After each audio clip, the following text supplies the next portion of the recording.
Michel Drucker est plutôt discret depuis sa sortie de l'hôpital, en mai dernier.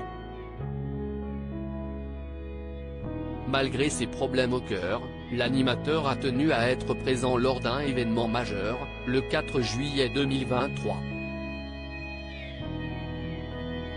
À personne exceptionnelle, récompense exceptionnelle. Le 4 juillet 2023, notre ministre de la Culture, Rima Abdul Malak, a décoré 2 personnalités qui font bouger la France.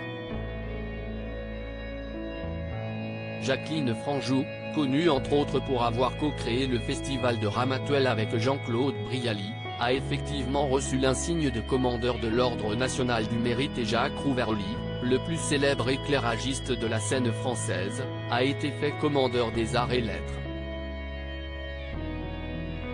De nombreuses personnes sont venues assister à cette double cérémonie. Jacqueline Franjou était entourée de son fils et de ses beaux-enfants Patrick et Chloé.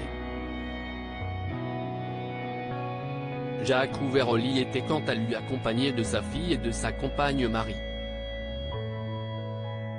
Étaient également présents Jean-Philippe Sens, Nicole Calfan, Jean-Luc Moreau, Viviane de Witt, Michel Bougéna, Valérie Pecht, Jean-Christian Agide, Jean-Claude Camus, Marie-France Mignal, Emmanuel Galabru, Christelle Chollet, Micheline Pelletier, Stéphanie Jarre et son compagnon Laurent Arcaro, Rima Abdul Malak, Roland Romanelli, Bruno Agati, Sarah Biasini, Marina Vladi, Agnès Touraine, Félicia Palmari, Anouche Carousselet, Dominique Sulitze, Valérie Zetoun et sa femme Lorraine, Emmanuel Galabru et son compagnon Christian Cartier, Anne Méo, Claude Hugo, Evans Richard, Paul-François Vranken, Fabrice Gianfermi, Christophe Castaner, Yanis Chebi ou encore Stéphane Richard.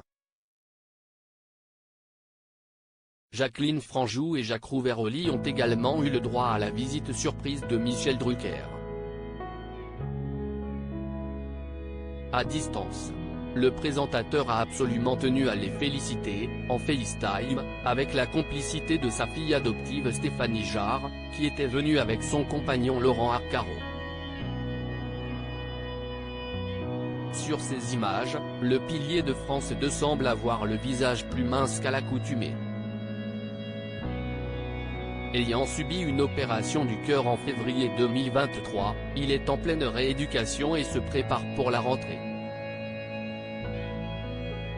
Il avait toutefois pris la parole sur les réseaux sociaux pour assurer qu'il était en pleine forme, ou presque.